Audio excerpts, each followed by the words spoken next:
Hello. देखिए हमारे पास एक क्वेश्चन है, ये हिंदी मीडियम का क्वेश्चन है, अच्छा है, आसान भी है। क्या कह रहा है क्वेश्चन, थोड़ा सा देखिएगा, समझिएगा। बोल रहा है कि अल्फा बीटा किसी भी द्विघात समीकरण का मूल है।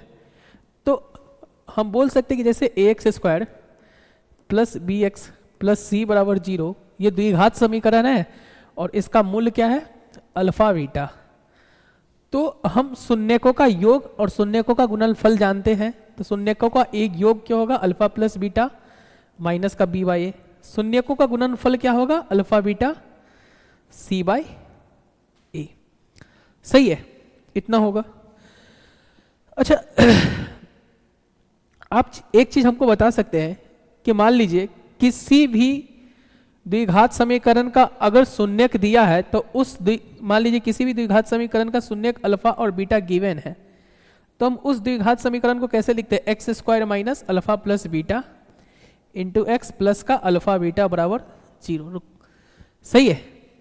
तो इस द्विघात समीकरण का शून्यक अल्फा स्क्वायर बीटा स्क्वायर दिया है, तो क्या हम इसको लिख सकते हैं, इसका इक्वेशन कि x square minus alpha square plus beta square into X और फिर इसी का गुना, यानी कि अल्फा स्क्वायर बीटा स्क्वायर बराबर 0। अब हमारे पास अल्फा प्लस बीटा माइनस का बी बाई ए दिया है, तो क्या हम इसको लिख सकते हैं, बोलना एक्स स्क्वायर माइनस, इस चीज को हम लिख सकते हैं कि अल्फा प्लस बीटा का होल स्क्वायर और माइनस का 2 अल्फा बीटा और into X plus alpha square beta square का वैल्यू हमको दिया है, यानी अल्फा बीटा का वैल्यू दिया है, तो इसको लिख दे सी बाई ए का, या फिर चलिए एक लाइन और लिख देते हैं कि ये अल्फा बीटा का होल स्क्वायर बराबर 0 लिखा है। सही है। अब यहां से बोल दे कि x square minus alpha plus beta कितना है, माइनस का बी बाई ए का होल स्क्वायर माइनस का 2 अल्फा बीटा कितना है, सी बाई ए एक्स, और अल्फा बीटा फिर से कितना है, सी बाई ए, तो सी बाई ए का होल स्क्वायर बराबर 0। यहां से सिंप्लीफाई कर लेते थे, क्या होगा, एक्स स्क्वायर माइनस ये क्या हो जाएगा, B square by A square minus का 2c बाई ए और इंटू एक्स प्लस का C square by A square बराबर 0। सही है। तो हम ऐसा द्विघात समीकरण लिख लिए जिसका शून्य कितना था, अल्फा स्क्वायर बीटा स्क्वायर। सही है।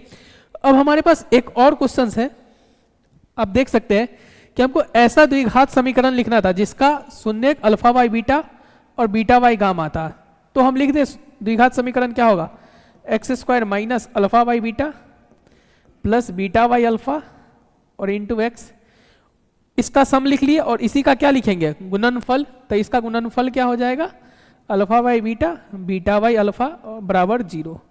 सही है। तो यहां से क्या होगा, एक्स स्क्वायर एलसीएम क्या आएगा, अल्फा बीटा, और यहां पर क्या हो जाएगा, alpha square plus beta square और इंटू एक्स और प्लस अल्फा अल्फा कैंसिल हो जाएगा, बीटा बीटा कैंसिल हो जाएगा, तो यहां पर कितना बचेगा, 1। अब यहां से बोल दे X square minus alpha plus beta को क्या लिख सकते हैं, alpha square plus beta square को लिख सकते हैं alpha square plus beta square minus का 2 अल्फा बीटा और divided by alpha beta into X और प्लस का 1 बराबर 0। अब यहां से लिख दे हम x square minus alpha plus beta कितना है, माइनस का बी बाई ए का होल स्क्वायर माइनस का 2 अल्फा बीटा कितना है, C by A divided by alpha beta कितना है, C by A into X और प्लस का 1 बाई बराबर 0। तो हमने ऐसा द्विघात समीकरण लिख लिया जिसका शून्य कितना था, alpha by beta beta by alpha, तो हमने इसको भी लिख लिया। एक क्वेश्चन है जो आपके लिए हम होमवर्क छोड़ रहे हैं, इस क्वेश्चन को आप घर पे ट्राई कीजिएगा, फिर हम नेक्स्ट क्लास में इसको डिस्कस करेंगे।